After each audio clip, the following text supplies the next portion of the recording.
All right, Hillary Clinton made her first public appearance after conceding the election to Donald Trump last week. This was an emotional speech to supporters. She acknowledged it was a painful loss, but she pushed people to keep fighting for the cause.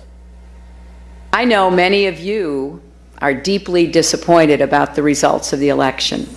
I am too, more than I can ever express. But as I said last week, our campaign was never about one person or even one election. It was about the country we love and about building an America that is hopeful, inclusive, and big-hearted. I ask you to stay engaged on every level. We need you. America needs you. Your energy, your ambition, your talent. That's how we get through this. All right, I want to bring back our panel, Errol Lewis, Abby Phillip, David Gregory. This was a speech to the Children's Defense Fund, a speech she had agreed to give before the election. It was also the first group that then President-elect Bill Clinton spoke to in 1992. So the symbolism here, what was supposed to be the symbolism for Hillary Clinton, is obvious. It didn't turn out that way. And Abby, I mean, you see Hillary Clinton there.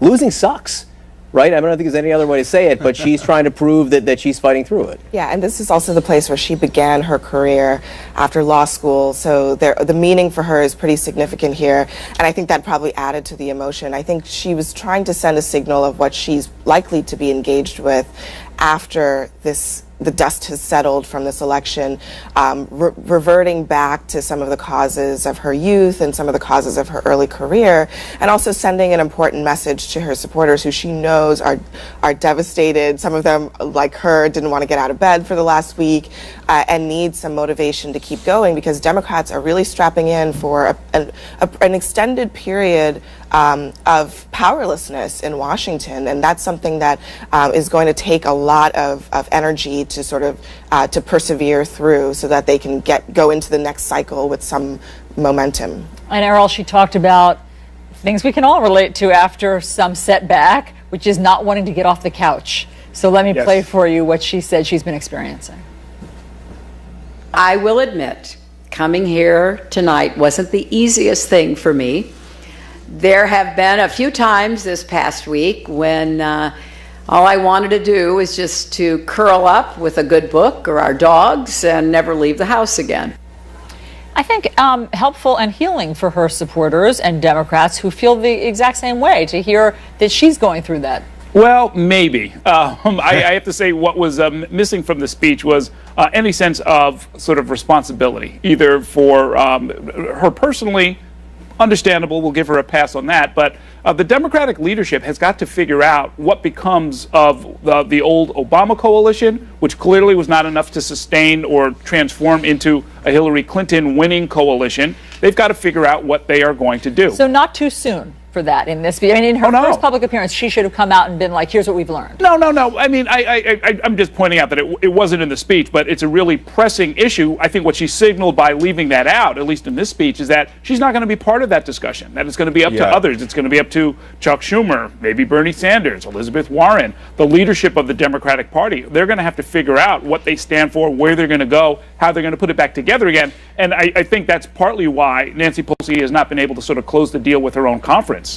She appears to have the votes, but the fact that she didn't get an early and unanimous vote of support means that people are starting to wonder. You know, you lose 4 straight elections in Congress, something has gone wrong. Well, clearly something went wrong in the presidential race as well. Go ahead, David. Yeah, I think Errol's right. I have a slightly different view. I don't think the Obama coalition is dead by any means. I think she got very close. She underperformed, which I think speaks more to her campaign and her appeal and the negatives about her as a candidate, and I think Democrats will recognize that. But I think to Errol's point, the Clintons, as harsh as it is to say, are now part of the past of the Democratic elite.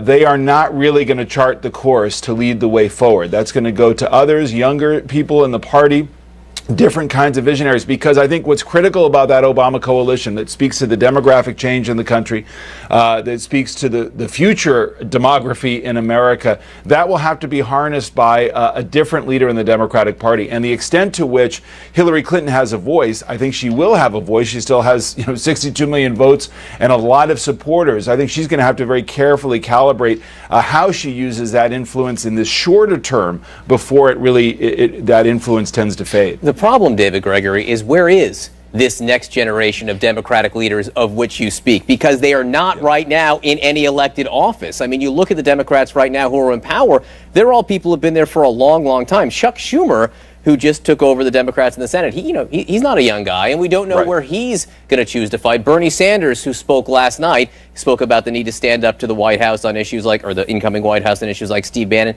He's not a young guy. And Abby, I don't know that we know where Democrats are going to choose to fight. The last 8 or 9 days haven't really given us much of a roadmap. Yes, the Steve Bannon appointment, there seems to be near unanimity among the Democratic Party that they're going to stand up and fight for that, but they're just going to make a lot of noise because they're not going to get anywhere on that. Yeah, and I think it's actually very symbolic. One of the things that I heard in the last week talking to a lot of Democrats is that they feel like Bannon and everything that he represents is a huge roadblock for what they know they have to do, which is compromise on some things that they need to put on the table so that they can move forward in the next cycle, and those are economic issues. They can't get to economic issues if they are constantly being bombarded with this perception that the Trump White House is racist or xenophobic or sexist or what have you.